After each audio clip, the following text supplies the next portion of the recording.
In this video, we will be evaluating indefinite integrals using U-substitution. This is another technique for integration.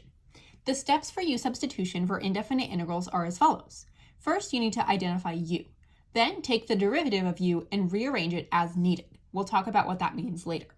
The third step is to substitute what you got for step 2 into the original integral. Then number 4, you integrate. And finally, you substitute the expression for u back into your answer. Let's take a look at this with example A. The first thing you need to do is to identify u. In this case, we're looking at the integral of x minus 3 to the 4th dx. One way to solve this one would be to FOIL this one out. FOIL out x minus 3 to the 4th. You'd have to multiply it by itself 4 times, and then just take the integral as you would, as we've learned in a previous video. However, we're going to use a different technique today, which is U-substitution. So first you need to identify u. U is typically the function that is stuck inside of another function. In this case, we're going to say u is equal to x minus 3 because it's x minus 3 all to the power of 4. The next step is to take the derivative of u and rearrange as needed. So now we apply d dx to both sides here. So we get du over dx, or du dx, is equal to, what's the derivative of x minus 3? That's just 1. Now, before we substitute step 2 into the original integral, we need to figure out, is there something that we're going to be able to match and swap out in our integral and our derivative over here? So if we take a look at our integral, there's a dx. This means that we're going to need to swap out a dx for du. This means that we are going to need to find what is dx. So if we multiply both sides by dx, we get that du is equal to dx. So now when we rewrite our integral, we're going to rewrite it as the integral of u to the 4th because u is equal to x minus 3. But then instead of dx, we know that dx is equal to du. So we have the integral of u to the 4th du. Then we integrate. So now we use our skills from previous integration videos, and that is u to the 5th over 5 plus c. The very last step, number 5, is to substitute the expression for u, which in this case is x minus 3, back into the answer. So it's going to be x minus 3 to the power of 5 over 5 plus c, and that's the answer. In part B, we're looking for the integral of this function with respect to x. First, we need to identify what do we want u to be equal to. In this case, since negative 3x to the 5th minus 1 is in the parentheses, we're going to say let u be equal to negative 3x to the 5th minus 1. Then we take the derivative of this. So du dx is going to be equal to, and then we derive, that is negative 15x to the 4th. And the derivative of negative 1 is just 0. Now this is where it gets a little bit more tricky. If we multiply both sides of this expression by dx, we get that du is equal to negative 15x to the 4th dx. And we see that this is also an expression in our integral over here. If you want, what you can do to help yourself is to rewrite the integral. Rewrite negative 3x to the 5th minus 1, and then negative 15x to the 4th dx. And then we know that negative 15x to the 4th, that perfectly matches what we got for du over here. So now we're going to swap out negative 15x to the 4th dx with du. So this is really the integral of u, because u is negative 3x to the 5th minus 1, du. Then we integrate. So this is really u to the power of 1. So it becomes u squared over 2 plus c. And lastly, we just put in our value for u. So it's really negative 3x to the 5th minus 1 squared over 2 plus c. In part C, we're looking to find the integral of this function with respect to x. The very first thing we do is always identify u. In this case, we have something under a radical. So I'm guessing that u is probably going to equal x cubed plus 4. There may be a problem when you're not sure what you should plug in for u, and in that case, just try something and see if it starts working out. And if it doesn't work out, then try something else for u. So in this case, we're going to say let u be equal to x cubed plus 4. Then we take the derivative, so du dx is equal to 3x squared, and then if we multiply both sides by dx, we get that du is equal to 3x squared dx. Now, that is something that is going to match up with some terms in our original integral. So then I'm going to rewrite my integral down here, except I'm going to say it is the integral of rad x cubed plus 4, and then I'm going to move the 3x squared over to the other side so that I can get 3x squared dx, which matches perfectly with my du. So then I know that the root of x cubed plus 3 is really rad u, and then 3x squared dx, that is really du. So it's really rad u du. Now, when you're writing out your work, you don't ever want to have something where you have a mix of u's and x's in here. You either want to have all x's or all u's. So then we just go through and evaluate this. It is the integral of u to the power of 1/2 du, which is u to the power of 3/2 over 3/2, which is 2/3 times u to the power of 3/2. Oops, and I forgot to put the plus c on the end there. So that should all have a plus c. And then we just bring x cubed plus 4 in for u. So it's really just 2/3 x cubed plus 4 to the power of 3/2 plus c. And that's the answer. Part D says find the integral of sine of 6x dx. Since 6x is the thing that is stuck inside another function here, we're going to say let u be equal to 6x. Then we take the derivative and we get that du dx is equal to 6, which means that du is equal to 6 dx. So this is going to be a bit of a different kind of problem here because we don't have anything like a term at the beginning that we can move over to make it like something dx that will swap out with 6 dx. So what we're going to do instead is isolate dx because we have just a single dx on the end here. So dx is really equal to 1/6 du. So now when I recopy my integral, I have the sine of u, and then instead of dx, I'm writing 1/6 du. Now, since 1/6 is a constant multiple, I can bring that outside the integral. So this is really 1/6 times the integral of the sine of u du. And then I just evaluate. So it is 1/6 times negative cosine u plus c, because the derivative of negative cosine u is negative sine u, or positive sine u. Very last thing I do is I bring the 6x back in for the u. So it's 1/6 or negative 1/6 cosine 6x plus c. And there's my answer. Part E says find the integral of the tangent of negative 2 theta d theta. Don't worry about the theta here. We're going to treat it exactly the same as we treated the x in the previous example. So one way that we could do this is that we could use our rule for the antiderivative or the indefinite integral of tangent, which is, as we know from a previous video, antiderivative of tan x would be negative natural log of the absolute value of cosine x. However, I want to show you a slightly different way for this one. So first, I'm going to rewrite this as the integral of the sine of negative 2 theta over the cosine of negative 2 theta d theta. And then I'm going to set u equal to cosine of negative 2 theta. Now I'm going to take the derivative, so du d theta is going to be equal to negative sine of negative 2 theta times negative 2, because we have to use the chain rule there. This means that du d theta is equal to 2 sine of negative 2 theta. And then we're going to have to look for something that we can swap out. So I'm going to actually rewrite this integral as the integral of 1 over the cosine of negative 2 theta times the sine of negative 2 theta d theta. And then if I multiply the d theta over here onto the other side, I'm going to get that du is equal to 2 times the sine of negative 2 theta d theta. And we have sine of negative 2 theta d theta over here, but there's one slight problem, and that problem is the 2. So we're just going to divide both sides of this equation by that 2, and then we get that du over 2 is equal to the sine of negative 2 theta d theta. And now we can swap this out.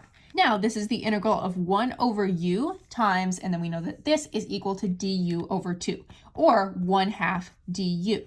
Then we can pull out the constant multiple of the 1/2, so we have 1/2 times the integral of 1 over u du, and we know that the integral of 1 over u with respect to u is going to be, we have that 1/2 out front, and then the natural log of the absolute value of u plus c. Then we can plug in the u. And that is our solution. This is the exact same solution that you would get if you were to use your other trig rules. And the rules for some antiderivatives of trig functions, like for tangent, this is where those rules actually come from. It's from U-Substitution. In part F, we're looking for the antiderivative of this function with respect to x, and I'm a little bit confused as to what I am going to set u equal to.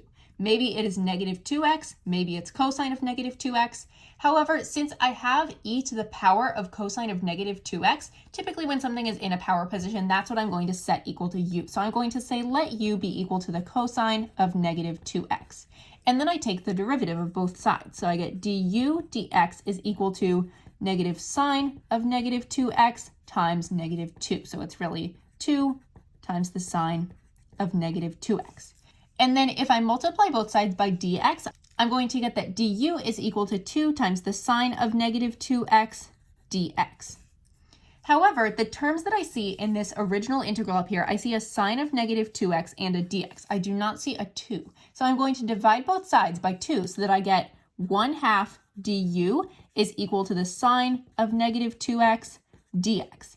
And then I'm going to go back here and start rearranging my equation. So this is really the integral of 10 e to the power of cosine of negative 2x times the sine of negative 2x dx. And I know that the sine of negative 2x dx, I know that that is equal to 1/2 du. So I will plug that in. And when I do that, I will also write 10 e to the power of, and I know it's just going to be e to the power of u. So 10 e to the power of u times 1/2 du. Then 10 times 1/2 is just 5, and the 5 can come out because that is a constant multiple. So then we have 5 times the integral of e to the u du. E to the u is its own antiderivative, so we have 5 e to the u plus c. Then we just plug in the cosine of negative 2x for u. So it's 5 e to the power of cosine of negative 2x plus c, and that's the answer. If you had chosen to set u equal to something else, for instance, if you had said let u equal negative 2x, you probably would have gotten to a point where you wouldn't have been able to do any swapping out, and then you would realize, oh, okay, I have to substitute something else for u. So then you would start from the beginning and try again and say let u equal something else until you got to the correct one. Here is part G. First, we need to identify what is u going to be. In this case, I think I'm going to make u equal to e to the 4x minus 4. And then I will take the derivative of that. So du dx is going to be equal to e to the 4x times 4, or 4e to the 4x. And then I will multiply both sides by dx. So du is equal to 4e to the power of 4x dx. And then I see right over here, I have e to the power of 4x dx. So I'm going to get rid of the 4 by dividing both sides by 4. So then I have 1/4 du is equal to e to the 4x dx, and then I can swap out this e to the 4x dx right here. So I'll rewrite the integral. I will rewrite it as u to the power of 1/5 times 8, because that 8 did not get included in this, times 8 times, and then I know that e to the 4x dx is really just 1/4 du. So times 1/4 du. And then I know 8 times 1/4 is just 2. So 2 is a constant multiple. That will come out. 2 times the integral of u to the 1/5 du. And then I can integrate. So I have 2 u to the power of 6/5 over 6/5 plus c. And then if I clean that up, I get 10/6 u to the power of 6/5 plus c. And then the very last step is that I plug in e to the 4x minus 4 for u. And there's my answer. And depending on if you were on a multiple choice question where all of the answers were in radical format, you would have to convert this to radical format, but for now, this is fine. In part H, we have the integral of 2 over x times the natural log of 4x minus 1 dx. First, I need to figure out what is u going to be equal to. In this case, I'm going to set u equal to the natural log of 4x minus 1. And then I will take the derivative. So du dx is going to be 1 over 4x times 4, applying the chain rule. And then if you simplify, you get du dx is equal to 1 over x. And then I want to move the dx to the other side. So I get du is equal to dx over x. Now I need to rewrite this problem up here. I need to rewrite the original integral so that I have dx over x at the end. So that's going to be 2 over the natural log of 4x minus 1 times 1 over x times dx, or times dx over x. And then we know that dx over x, that is equal to du. So then when I rewrite, I will have 2 over u times du. Then I can pull out a constant multiple of a 2, and then I have 2 times the antiderivative, or the indefinite integral, of 1 over u du. and then that is 2 times the natural log of the absolute value of u plus c, or 2 times the natural log of the absolute value of, and then plugging in what is u actually equal to. Well, u is equal to the natural log of 4x minus 1, and that would be my answer. Here is our next problem. In this case, I'm going to set the entire denominator equal to u because I don't see anything else that's like in parentheses or under a radical, which is indications that that should equal u. So we will say let u equal e to the power of 5t plus 3. And then we take the derivative. So du dt is going to be equal to 5e to the power of 5t, using the chain rule there. And then I'm going to move the dt over to the other side. So we get du is equal to 5e to the power of 5t dt. Now, I need to get something that is going to match this so that I can swap out a du back in my original integral. So I'm going to rewrite the original integral. I need to get 5e to the power of 5t dt at the end. So I'm going to rewrite it as 4 over e to the power of 5t plus 3 times 5e to the power of 5t dt. I've just spread out that top term so that I have this exact thing so that I can swap out the du. If you multiply this back out, you will get the original integral. Now I'm going to put in my u's and swap everything out. So this is really 4 over u times, we know this is equal to du, 4 over u du, and that is 4 times the indefinite integral of 1 over u du, which is 4 times the natural log of the absolute value of u plus c. And then the very last step, we plug in e to the power of 5t plus 3 for u. There's the answer. In this next example, I'm going to set the entire denominator equal to u because I don't see anything else that's under a rad or is a power of something. So then I'm going to say let u equal 1 minus the cosine of 5x. Then I take the derivative. So du dx is going to be equal to, and then we need to use the chain rule. What is the derivative of negative cosine of 5x? Well, that is sine of 5x times 5, or 5 sine of 5x. Then I'm going to bring the dx over to the other side, and I get du is equal to 5 times the sine of 5x dx. However, if I'm looking at what I'm going to be able to substitute out, I know that I have a sine of 5x and a dx. I don't have a 5 anywhere. So to get rid of that, I'm going to divide both sides by 5, and I will get that 1/5 du is equal to the sine of 5x dx. Then I'm going to rewrite this integral over here to make it very easy to see what I am subbing out. So this is the same thing as 1 over 1 minus the cosine of 5x times the sine of 5x dx. And now I can see, I know that the sine of 5x dx is equal to 1/5 du. This is really 1 over u, because u is 1 minus the cosine of 5x. So 1 over u times 1/5 du. And then the 1/5 comes out. So 1/5 times the antiderivative of 1 over u du, that is 1/5 times the natural log of the absolute value of u plus c, or 1/5 times the natural log of the absolute value of 1 minus the cosine of 5x, plugging that u back in, plus c. And that's the answer. Here is part K. In this case, I am going to set what is under this radical equal to u. If you see something under a rad, there's a pretty good chance that that is the correct thing to set equal to u. So u will be equal to 4 minus 4x squared. Then we take the derivative. Du dx is equal to negative 8x, and then we will move the dx over to the other side. So du is equal to negative 8x dx. I know that I'm going to have an x dx as something that I can swap out. So I need to get rid of the negative 8.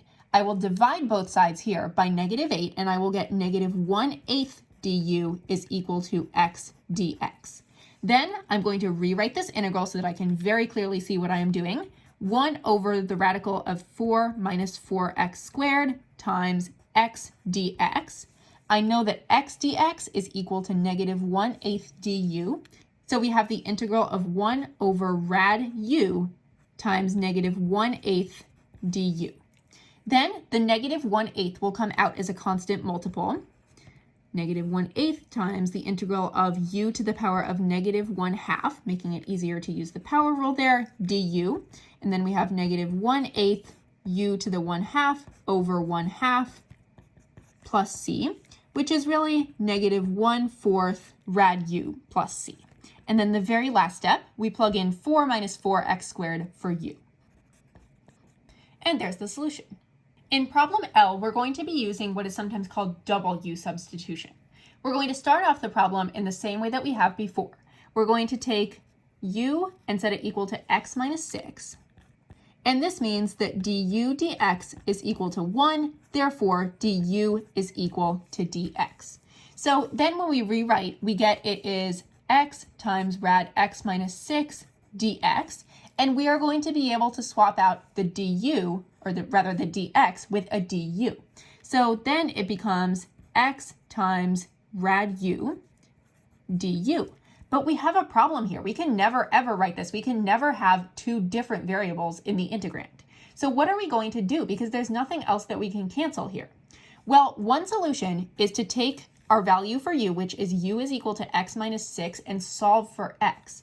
If we do that, if we add 6 to both sides, we get that x is equal to u plus 6. So then we can rewrite our integral subbing in u plus 6 for x, doing a second substitution here. U plus 6 rad u du. Perfect. Now everything is in terms of u.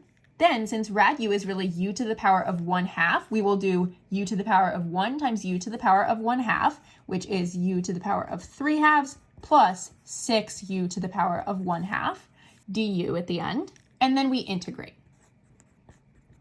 And now we can plug in x minus 6 for u. So we have x minus 6 to the power of 5/2 plus 12/3, because remember when we divide by 3/2, that's multiplying by 2/3. So 6 times 2/3, that's 12/3, or 4u, or x minus 6 to the power of 3/2 plus c. And that is our answer. Our last problem is problem M. So we see that we have x squared minus 2 both under a radical and in the denominator. So that is a pretty good indication to us that we are going to set u equal to x squared minus 1. This means that du dx is equal to 2x, so du is equal to 2x dx.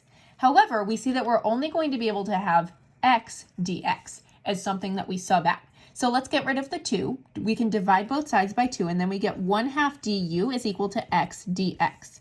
Then we can rewrite the integrand. We have 1 over the cube root of x squared minus 1 times x dx. And we know that this x dx is really 1/2 du, and we know that x squared minus 1 is really just u. So this turns into 1 over the cube root of u times 1/2 du. Then the 1/2 comes out as a constant multiple, and we have 1/2 times the integral of u to the power of negative 1/3 du, and then we simply integrate. The last step is to plug in x squared minus 1 for u. So this is really 3/4 times x squared minus 1 to the power of 2/3 plus c. Don't forget to watch my second video on lesson 6.9, where we will cover u substitution with definite integrals.